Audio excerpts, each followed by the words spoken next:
Pam Bondi's name is suddenly everywhere again, and not for the reasons she'd like. Her time at the Department of Justice was supposed to be about integrity, law, and protecting the Constitution. Instead, she's being pulled into what some are calling the most reckless foreign entanglement scandal in modern politics. At the center of it all, a $400 million jet, a gift that has raised more alarms in Washington than almost anything in recent memory. But this wasn't just about luxury travel. It was about national security, constitutional law, and the frightening ease with which power can be bought. Act unit, or the FARA unit, to do its job and disclose all activities by Qatari foreign agents inside the U.S. that could benefit President Trump or the Trump Organization. Since Attorney General Bondi took charge, the Department of Justice has not been doing its job when it comes to FARA. The FARA unit needs to enforce the law and inform the public of all activities, not just on this luxury plane deal, but all deals involving foreign countries in the Middle East and President Trump, his family, and the Trump Organization. Second, with regard to this $500 million private jet deal, the American people deserve to know the facts. President Trump has told the American people this is, quote, a free jet. Does that mean the Qataris are delivering a ready on day one plane with all the security measures already built in? If so, who installed those security measures? And how do we know they were properly installed? Why would we take the risk of trusting any foreign country to do this sensitive work? If not, what security modifications would be needed to ensure a foreign-sourced Air Force One is safe to use? If this is, as President Trump promised, a free jet, will the Qataris pay for those highly sensitive installations, or will American taxpayers cover the cost? How much will those modifications cost American taxpayers? Hundreds of billions of dollars? Hundreds of millions of dollars? Billions of dollars? How much will they cost? If the American taxpayers are forced to pay for this temporary plane, does it mean the U.S. government will cancel the contract for the future Boeing plane? If so, how much will that cancellation cost? And if not, why are American taxpayers being asked to spend hundreds of millions of dollars or more on a plane that will only be used for a year or two? Additionally, who in the Trump administration was responsible for this crooked deal? What are the parameters of this deal? And which country brought it up first, us or them? What is Qatar being offered in return? Considering past security disasters, such as the U.S. Embassy in Moscow, what are the security risks of this arrangement? And finally, how is this gift not naked corruption? The Attorney General must testify before both the House and Senate to explain why gifting Donald Trump a private jet does not violate the Emoluments Clause, which requires congressional approval, or any ethics law. So, until the Attorney General explains her blatantly inept decision, and we get complete and comprehensive to these and other questions, I will place a hold on all political nominees to the Department of Justice. The story broke when reports began circulating that the government of Qatar had allegedly provided a private Boeing 747, a plane estimated at around $400 million, to the former president. A gift, as it was called. Not a chartered lease, not a shared contract, but an outright handover. And this wasn't just any aircraft. This jet was rumored to be loaded with security technology, the kind that could allow it to serve as a temporary Air Force One. Think encrypted communications, advanced defenses, and foreign-installed systems that no American agency had inspected line by line. A plane wired by a foreign government, then delivered to a former commander-in-chief. To put it bluntly, even America's adversaries would raise an eyebrow at such a move. And that's exactly what Senator Chuck Schumer did. When he stepped to the Senate floor, he didn't mince words. He called it corruption so blatant even Putin would flinch. Those are not the kind of words a majority leader throws around lightly. Schumer's warning wasn't just rhetoric. He immediately announced that he would block every single DOJ political appointment until the department provided full transparency. That's not symbolic. That's hardball, procedural warfare designed to freeze the gears of government until accountability is forced. Suddenly the issue wasn't just a questionable jet, it was the integrity of the Justice Department itself.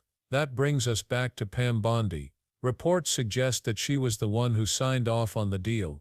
The very person charged with upholding justice and protecting the nation's laws was now accused of enabling a gift that might violate the Constitution's most basic guardrails. Bondi's ties to the former president have long drawn scrutiny. Critics say this isn't a surprise, it's a continuation of years of blurred lines, political favors, and selective enforcement. Now Schumer is demanding that Bondi testify live, under oath, before both chambers of Congress. Because this time her signature might not just be a bureaucratic rubber stamp, it could be the key to understanding how a foreign government managed to place itself in the cockpit of American national security. Of course, the story only gets messier when money comes into play. The former president publicly claimed the plane was free, but anyone who's watched government procurement knows nothing involving advanced security systems is truly free. Who installed the modifications? Were they certified by American defense contractors? If they weren't, can the plane even be trusted? If they were, who paid for it? The American taxpayer. And if taxpayers are footing the bill, are we also canceling Boeing's existing Air Force One contract worth billions to accommodate this Qatari handoff? Or worse, are we paying for both, one sitting idle while the other burns through hundreds of millions in upgrades?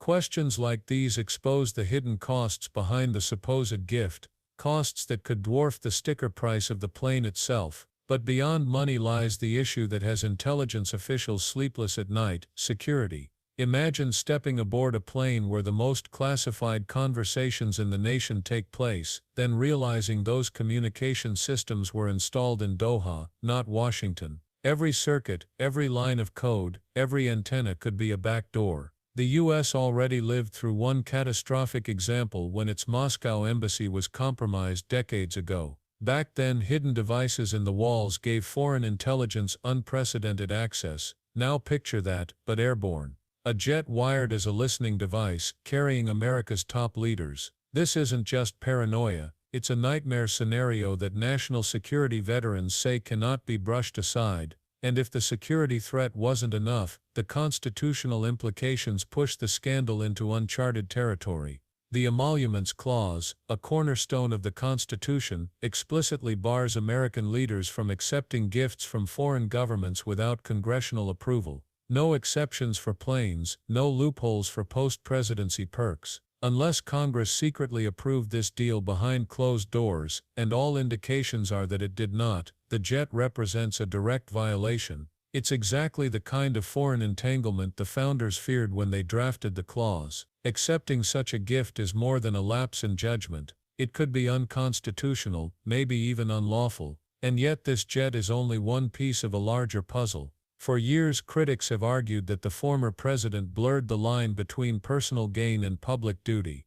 Hotels booked by foreign dignitaries, trademarks approved overseas while policy decisions loomed, and now allegedly, a $400 million aircraft dressed up as generosity. Each of these episodes paints a picture of power turned into profit, of democracy treated like a marketplace where loyalty is for sale. It doesn't take tanks in the street to weaken institutions. Sometimes it's as simple as luxury perks and a signature at the top, which is why Schumer's decision to block DOJ nominees feels less like a political stunt and more like an alarm bell. If the Department of Justice under Pam Bondi cannot or will not enforce the Foreign Agents Registration Act, then who will? If the Attorney General herself greenlit a deal this brazen, what does that say about accountability at the highest levels of law enforcement? And if Congress fails to demand answers, what does that say about the health of American democracy? These aren't partisan questions, they're constitutional ones, and they cut to the core of whether the rule of law still has meaning when power is on the line.